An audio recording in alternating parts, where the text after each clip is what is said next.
Olá, queridos, eu sou o pastor André Luiz e eu quero começar dizendo: hoje é o dia da sua vitória. Há um tempo para todas as coisas e precisamos discernir em que tempo estamos vivendo e não ignorar os avisos de Deus. Queridos, estamos em Isaías 22 e na certeza de que o Senhor vai falar conosco, eu quero pedir a você que compartilhe esta mensagem para que esta palavra possa chegar a mais pessoas e também dando o teu like. Esta ferramenta poderosa entende que esta mensagem é relevante e ela por si só entregará a mais pessoas. E se você não é inscrito neste canal, eu te convido, inscreva-se e ative o sininho e você será notificado a cada manhã quando colocarmos aqui uma nova mensagem. Vamos à leitura da palavra de Deus, hoje, Isaías 22, do verso de número 4 ao verso de número 7, que nos diz assim: Portanto digo, desviai de mim a vista, e chorarei amargamente. Não vos canseis mais em consolar-me pela destruição da filha de meu povo. Porque dia de alvoroço e dia de vexame, e dia de confusão é este da parte do Senhor Jeová dos Exércitos. No vale da visão, um derribar de muros e um clamor até as montanhas. Porque Elão tomou a aljava, com os carros de homens e cavaleiros, e Quir descobre os escudos. E será que os teus mais formosos vales se encherão de carros, e os cavaleiros se porão em ordem às portas. Queridos, em Isaías 22, o Senhor faz uma advertência contra o Vale da Visão, em Judá. As cidades fortes da nação seriam tomadas e ela ficaria vulnerável. Por isso Deus os convida a lamentar. Contudo, eles diziam: comamos e bebamos, porque amanhã morreremos. Ao ouvir a palavra de Deus, nós precisamos ter discernimento espiritual. Saber identificar os tempos é fundamental para a nossa saúde espiritual. Na intimidade com Deus, nós precisamos saber quando é tempo de celebrar e quando é tempo de chorar. Aqui o Senhor convida o povo a lamentar, mas em lugar disso, eles celebram. Por isso foram destruídos. Depois a profecia se dirige a Sebna, um escrivão e também tesoureira do rei Ezequias, e que é deposto pelo próprio Deus e substituído por alguém ainda mais digno do que ele. Agora, irmãos, voltemos a nossa atenção. Não é certo aqui sobre qual invasão a Síria, Isaías 22, está falando. Talvez tenha sido a invasão de Senaqueribe, que cercou Jerusalém em 701. O episódio é descrito em Isaías 36 e 37. Mas na perspectiva de Deus, o propósito dessa invasão era encorajar Judá a se voltar para ele e se arrepender de seus caminhos pecaminosos. Queridos, mas infelizmente, o povo não respondeu positivamente à invasão e usou como um momento para folia e para escorar as defesas da cidade. Qualquer semelhança com os nossos dias é mera coincidência.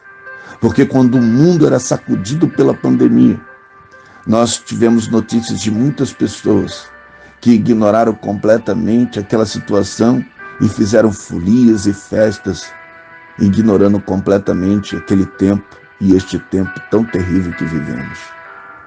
Mas olhe, vamos continuar olhando para o capítulo 22, porque em Isaías 22, de 1 a 4, vemos uma referência ao Vale da Visão.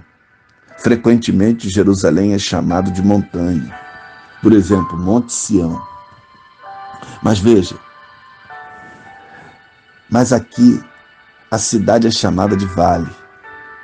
Isso também se encaixa, porque um vale, o Cedron, corre entre duas colinas, diretamente ao leste da cidade.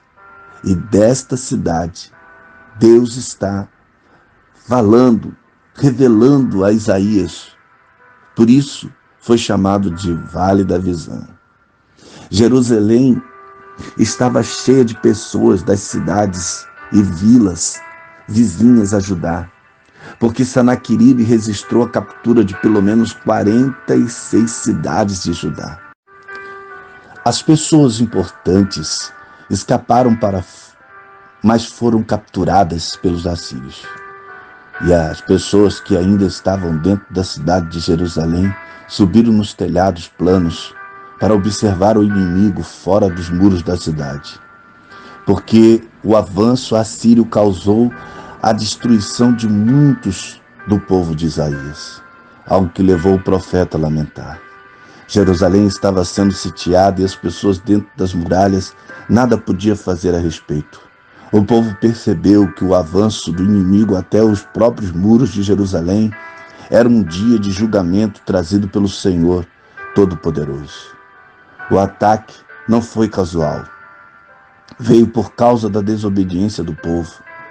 Na cidade as pessoas estavam em tumulto, em terror, ao ver o inimigo acampado do lado de fora, esperando por uma oportunidade para entrar e saquear e queimar a cidade. Alguém poderia pensar que em uma posição tão precária, a nação se voltaria para Deus e se arrependeria. No entanto, em sua condição pecaminosa, as pessoas ainda tentavam fazer as coisas da sua própria maneira. Em vez de contar com a proteção de Deus, eles queriam depender de suas próprias forças. Na época da ameaça de Sanaqueribe, Ezequias tomou várias medidas de defesa. Ele consertou as partes quebradas da parede da cidade de Davi, coletou água no tanque inferior,